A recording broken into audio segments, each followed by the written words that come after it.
As an American, I will do my best to be clean in my outdoor manners, be careful with fire, be considerate in the outdoors, and be conservation-minded. That is the outdoor code, a very essential part of scouting. When you first start out in scouting in a board review and your Scoutmaster conference, they'll expect you to know by heart your scout oath and your scout law.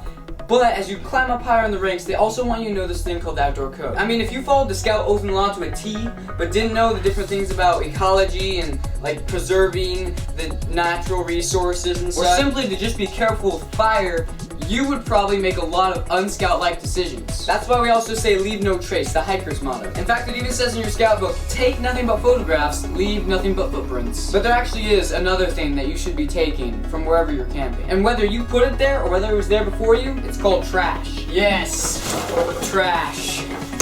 I got some right here. Well, actually, it's not all exactly trash.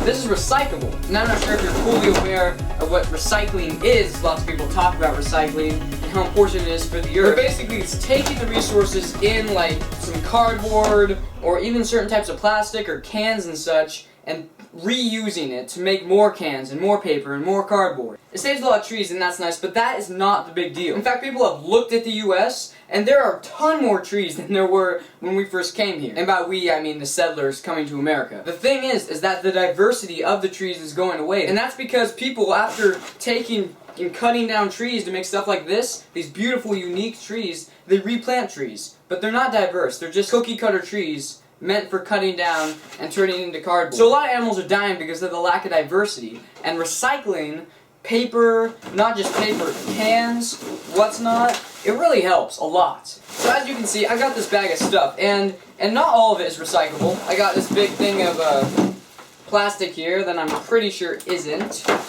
I got plastic cups. I got a flashlight. How do you dispose of that? Candy wrapper with candy still in it. Now there's a lot more items in this bag. Well, not that many anymore, but I'm going to add some more for you guys. And what I'd like you guys to do is just, to the best of your ability, sort these into two piles. What you think is recyclable and what you think is not. Good luck, and be back because I'm going to tell you what was recyclable and what was not. And I'm just going to give you some basic guidelines for recycling. So, have fun.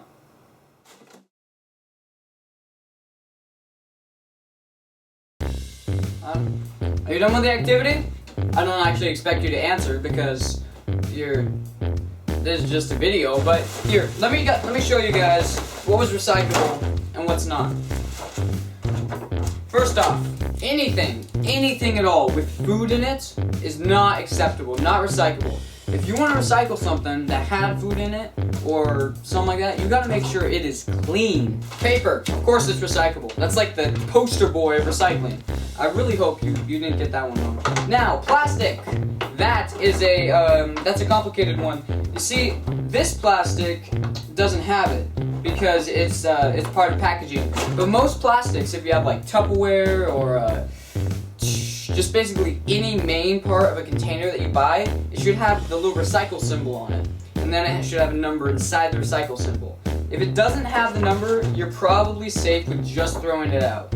But if it has a number, here's the deal. The number is on a scale of 1 to 7. Now, depending on where you live, that can be recycled. So basically, ask your parents or just look on your dumpster. Most of the time, those have what your area accepts as recyclable. Although here's a little disclaimer, some recycling places do accept ones with the 1 numeral on it, but they won't accept certain ones, like let's say something that may have had food in it, doesn't anymore, but they still won't accept it. Thin-necked bottles with the necks smaller than the butts. Those all present problems to recycling units, and that's really difficult. Now, this one, I'm hoping confused you. This is glossy paper. Now, a lot of people think that glossy paper, especially the kind in magazines or such, cannot be recycled, but I will have you know that it can. It can be recycled. Glossy paper is recyclable. In the early days of recycling, you could not recycle it, but today, we're smart. We have computers and smartphones, and we can do things. Now, these plastic cups that I talked about earlier, I was wrong about them myself. These are recyclable. They have the little number 6 down here. So you just need to see with your recycling peoples if they do the 6 in the thing. So, I hope you enjoyed this video, and I look forward to Instructor's Corner next week.